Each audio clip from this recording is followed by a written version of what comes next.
nation.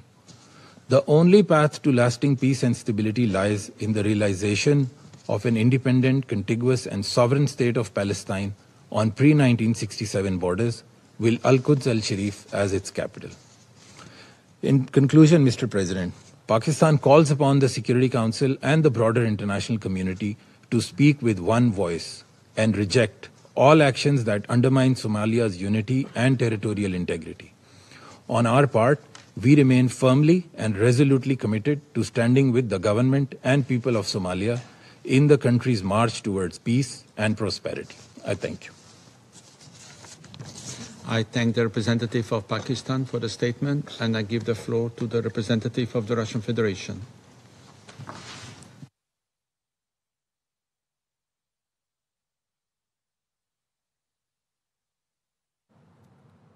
Israel की Somali land को तस्लीम करने के इक़दाम पर अक़वाम मुत्तहिदा की सलामती कौंसिल का हंगामी इजलास इस वक्त जारी है।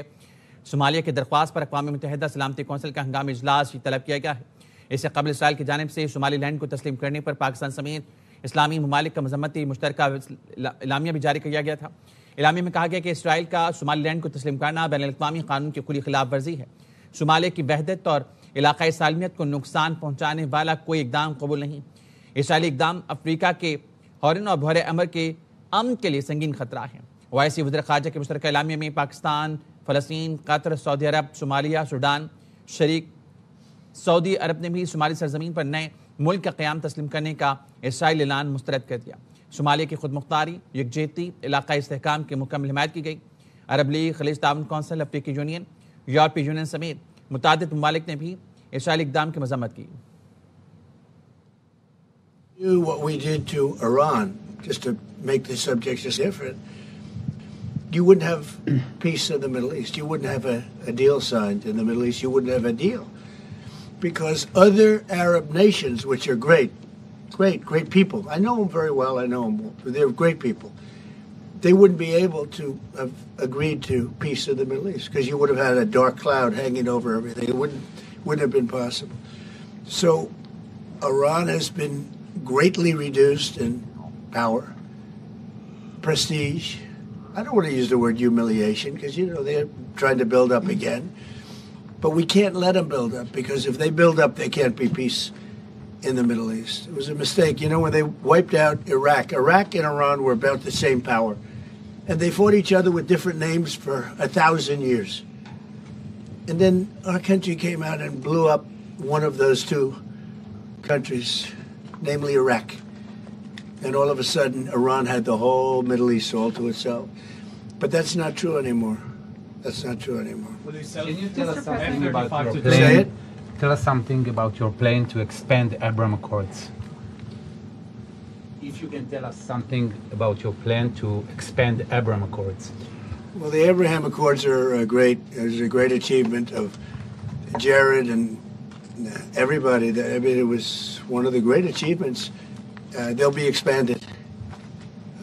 Countries are already talking about expanding it, and they'll be expanded fairly quickly. Yeah, please. What about Saudi Arabia? Is it still on the table? The normalization? Saudi Arabia is great. We have a great leader, and a friend of mine, and a friend of a lot of people. Also an enemy of some people, but those people aren't doing so well.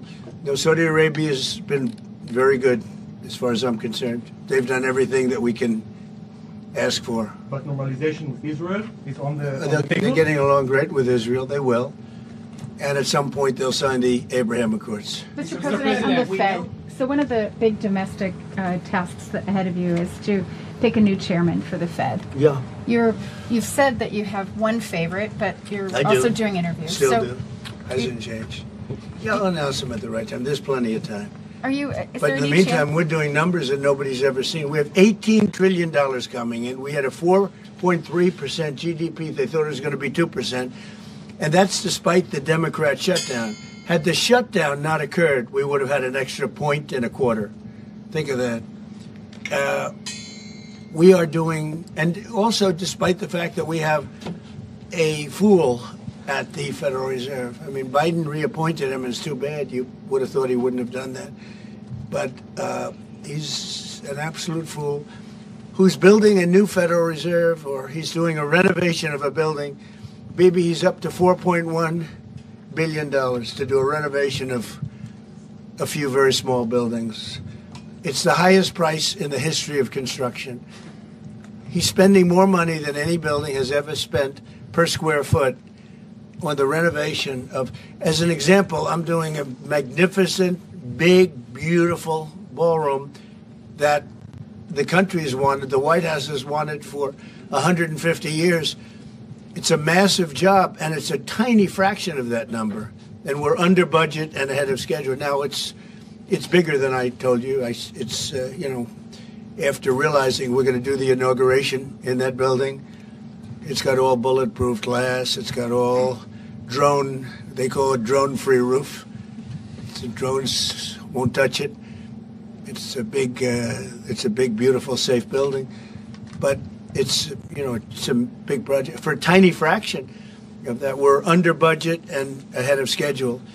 And they've wanted it for 150 years. Think of it, the Federal Reserve building, 2 buildings there, they don't know what they're doing. They're way over budget. I mean, this was built during the Biden administration. And I rode by it the other day, and it's headed by the head of the Federal Reserve. Too late, too late, Powell. Too late because he's always too late with interest rates, except before the election he was too early because that would have helped. That was supposed to help get her elected. It had no impact. We won all 7 swing states. So what do you think But no. We're thinking about bringing a suit against Powell for incompetence. Because think of it, these aren't outstanding buildings. These are small buildings. He's at $4 billion more. It's going to end up costing more than $4 billion. $4 billion. It's the highest price for international law. Colleagues, foreign interference does not arrive only with tanks and missiles. It also takes quieter but no less damaging forms: political pressure and actions that undermine sovereignty, territorial integrity, and political independence. These principles are not abstract. They are being tested today. It is in this context that we express our deep concern regarding the action taken against Somalia last week. It risks further destabilizing a region already burdened by multiple political and security crises. Slovenia reiterates its support for the unity, sovereignty, and territorial integrity of the Federal Republic of Somalia. Only Somalis themselves can determine the future of their country, free from unwarranted external interference. It is up to Somalis of Somalia and of Somaliland to agree in dialogue on a system of governance that protects the interests of all parts of Somalia.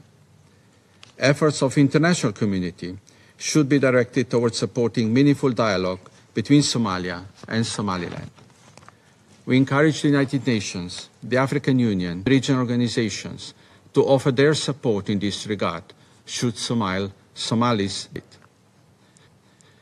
Colleagues, the current situation must not distract from Somalia's urgent security priorities, including the fight against terrorism. The international community should work together with Somalia, supporting its efforts through cooperation and sustained engagement. Colleagues, I have to address the issue of Palestine in comparison as raised by the United States. Slovenia recognized Palestine as an independent state. We did so in response to the undeniable right of the Palestinian people to self-determination. Palestine is not part of any state. It is a legally occupied territory, as declared by the International Court of Justice, among others. Palestine is also an observer state in this organization. Somaliland, on the other hand, is a part of a UN member state, and recognizing it goes against the Article 2, Para 4 of the UN Charter. Colleagues, throughout our tenure, we have consistently called for peace. Studio से फिलहाल इतना ही, देखते रहिए ARY news.